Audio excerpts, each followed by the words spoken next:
तत्वार्थ सूत्र के 6वें अध्याय में आश्रव की चर्चा चल रही है।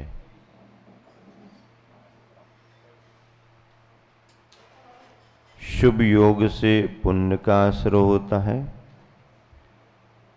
और अशुभ योग से पाप का आश्रव होता है। कल ज्ञानावरणी और दर्शनावरणी कर्म के आश्रव के कारण बतलाए थे। आज सूत्र नंबर 11वां चलना है।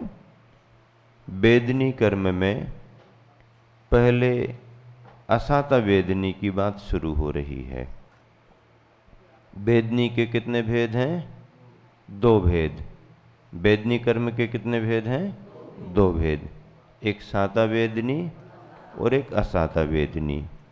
यहाँ पर पहले सूत्र में असाता वेदनी की चर्चा। देखो, कभी कभी आचार्यों को अपनी विवक्षा बनाना पड़ती है।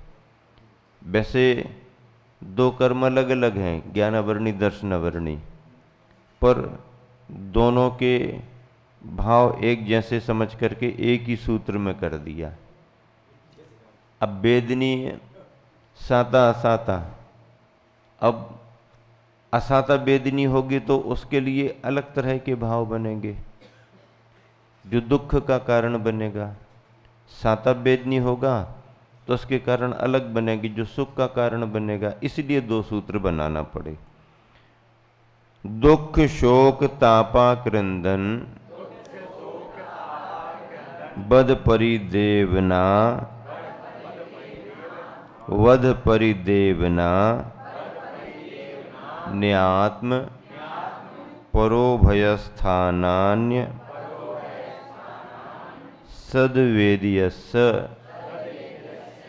सद्वेदियस्य दुख शोक तापाक्रंदन वध परिदेवना न्यात्म परोभयस्थानान्य सद्वेदियस्य। अर्थ मिलान करें।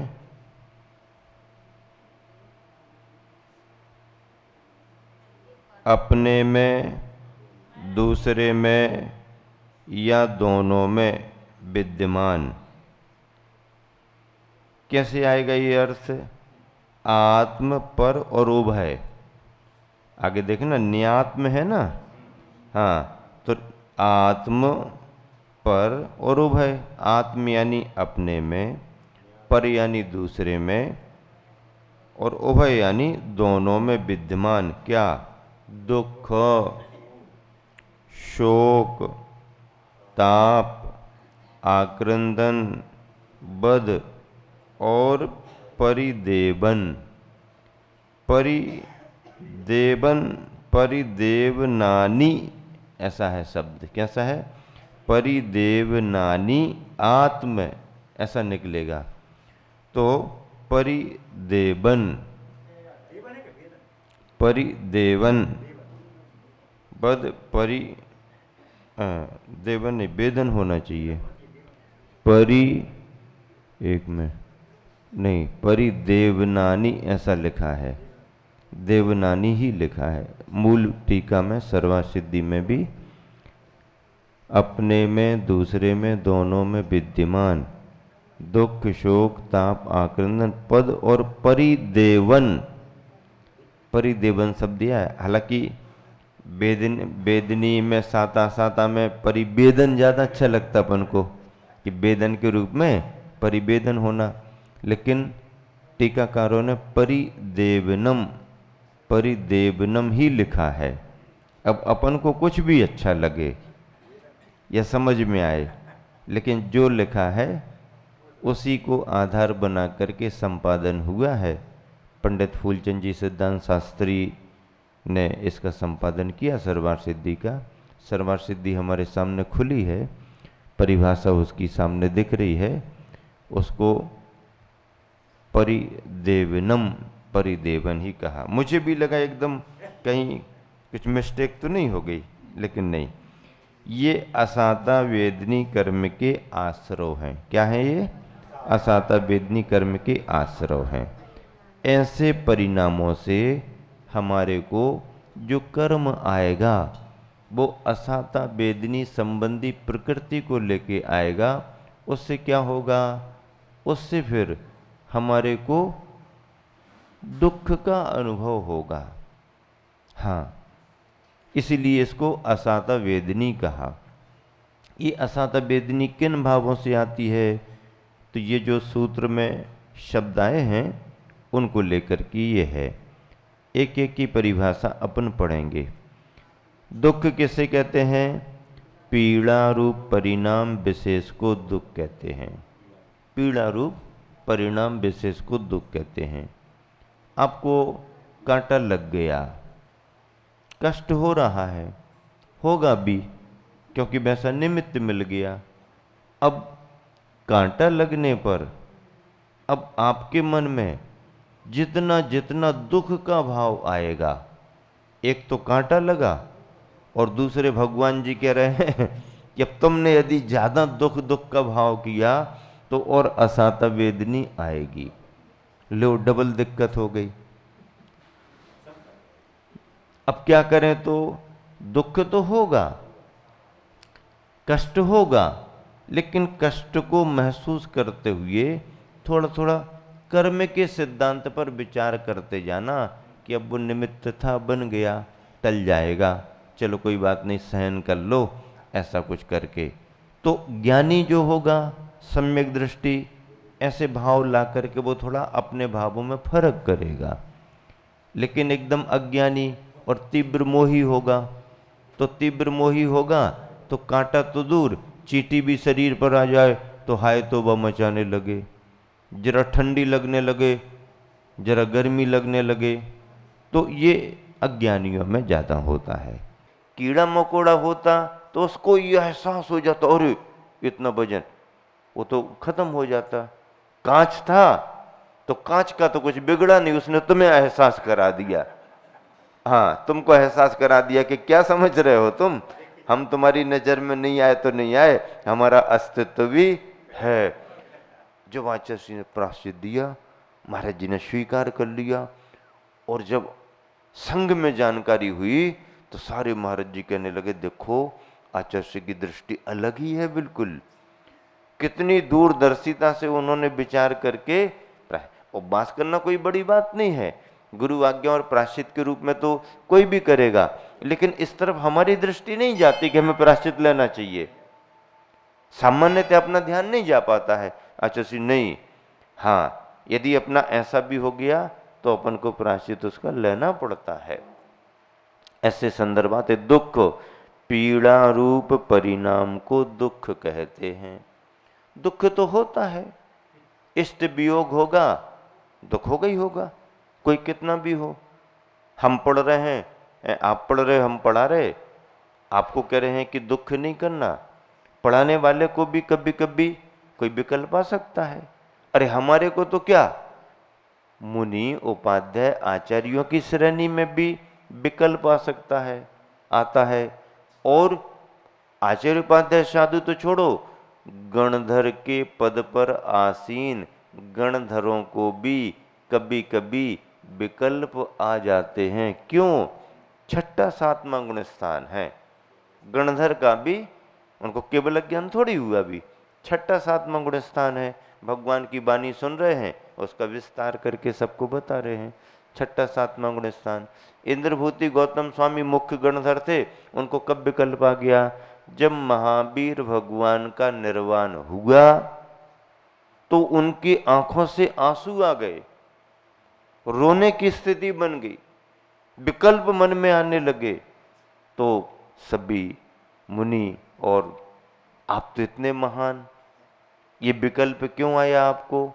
तो उन्होंने कहा कि अभी तक जो साक्षात तीर्थंकर भगवंत की वाणी सुन रहे थे, अब वह मुझे अपने जीवन में मिलने वाली नहीं।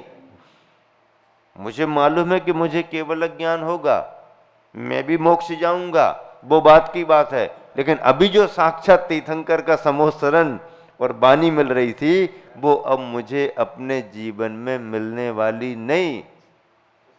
कोई दूसरा तीर्थंकर थोड़ी मिलेगा, उसके पहले ही मोक्ष चले जाएंगे, और अंतिम महावीर ही थे। तो जिनको शाम को केवल ज्ञान होना है, सुबह महावीर भगवान का मोक्ष हुआ और वो विलाप में आ गए, विकल्प में आ गए, इष्ट का वियोग हो गया। तो इष्ट के वियोग में तो महारिद्धिधारी मुनि भी विकल्प में आ जाते हैं, फिर हमारी तुम्हारी सामान्य जनों की बात क्या। लेकिन वह इतने बड़े ज्ञानी होते हैं कि सुबह सुबह विकल्प आया, दोपहर दोपहर तक ख्याल में आया, शाम शाम को ध्यान लगाया, और अब तुम आंसू पहुंचते रहो, बैठे रहो, और वो केवल ज्ञान मोक्ष चले गए। अब बताओ, तो ये ज्ञानियों की प्रोन्नति है। संसार में जो भी रहता है, चाहे ज्ञानी पने को लेकर के हो, चाहे अज्ञानी पने को लेकर के हो, इष्ट वियोग अनिष्ट संयोग का विकल्प आता ही है, लेकिन भूमिका के अनुसार रहता है। एक गृहस्थ है, सम्यक दृष्टि है, 6 महीने के अंदर विकल्प से मुक्त होगा। देशवृत्ति है, 15 दिन के अंदर अपने विकल्प से दूर होगा। मुनि है, संजुलन अवस्था में है, अंतर्मुहूर्त के अंदर अपने विकल्प से मुक्त होंगे। और सम्यक दर्शन की भूमिका से बाहर मिथ्या दृष्टि है, अनंतानुबंधी कषाय का प्रभाव है, तो हो सकता उस भाव में उसका विकल्प खत्म ना हो, उस भाव में, पूरे भाव में 100 वर्ष की उम्र भी लेकर के आया तो 100 वर्ष तक विकल्प बना रहे, और उसका संस्कार परभव में भी न टूट पाए। अनंतानुबंधी है, भव भवांतर में भी चलता रहे। कमठ ने बैर बांध लिया मरुभूति से, अब मरुभूति तो प्रतिक्रमण कर रहे हर पर्याय में, खम्मामी सभ्य जीवानम खम्मामी, वो पत्थर गिरा रहा सिर पर और इनका मरण हो रहा, और भैया तुम्हारे को मेरी वजह से क्लेश हो गया। क्या कह रहे, मेरी वजह से तुमको क्लेश हो गया, और वो पत्थर पटक रहा, वो मार रहा। हर पर्याय में कमठ के जीव ने पारसनाथ पर उपसर्ग किया, और हर पर्याय में मरुभूति पारसनाथ के जीव ने प्रतिक्रमण किया। हर पर्याय में क्षमा का भाव रखा। क्यों अकारण बैर बांध करके रखे हो? मैंने तो तुम्हारा कुछ किया नहीं, मैंने तो तुम्हारा बिगाड़ा नहीं। राजा ने न्याय की दृष्टि से तुमको नगर के बाहर कर दिया, राजा को समाचार मिल गया तो उसने सजा दी, मैंने तो कुछ नहीं कहा, जबकि अपराध कमठ के जीव का ही था। इसके बाद भी प्रतिक्रमण ये कर रहा। संसार ऐसा है? चोरी और सीना चोरी, चोरी और सीना चोरी, चोरी और सीना चोरी। अब बताओ, मार भी रहा है और कह रहा रोना भी नहीं, मार भी रहा और रोना भी नहीं। तो एक तरफा बैर चला। अपन कहते ना ताली दोनों हाथ से बजती है, तो तालियां तो दोनों हाथ से बजती हैं, लेकिन कई बार तो संसार में बैर एक तरफा ही चलता रहता है, एक तरफा ही चल। सामने वाले जीव ने कुछ भी अपराध नहीं किया, जरा सी भी उसकी गलती नहीं, जरा से भी उसने भाव नहीं बिगाड़े, और कोई सामने वाला जीव को अकारण ही बैर बांध ले, ना समझी में बैर बांध ले। एक तरफा राग भी करने लगते हैं लोग, सामने वाले को पता ही नहीं है, वो अपनी फिल्मी स्टाइल में बहुत आगे बढ़ गए, वे बैंड बाजे ही लेके आ गए, इसको पता ही नहीं है। अब बताओ, फिर बाद में जब गड़बड़ी होती है तो झगड़े शुरू हो जाते हैं। एक तरफा राग भी आदमी शुरू कर देता, एक तरफा द्वेष भी शुरू कर देता। अब पूर्व का कुछ ना कुछ तो निमित्त रहेगा, लेकिन कथानक कहानी में तो उसी भाव से लगा लो, अब और क्या है, रहा होगा कोई पूर्व जन्म का कुछ ना कुछ संस्कार, तो ऐसा रहता। तो ऐसे में पार्श्वनाथ भगवान हर पर्याय में क्षमा का भाव धारण करते रहे, और ये एक तरफा बैर चलता रहा। लेकिन बैर किस पर्याय में टूटा? जब पार्श्वनाथ भगवान को केवल ज्ञान हो गया, समोसरण की रचना हो गई, तो कमठ के जीव को लगा, अरे मैंने बार बार इस जीव को सताया, लेकिन इस जीव ने कभी कुछ नहीं कहा, कोई प्रतिकार नहीं किया।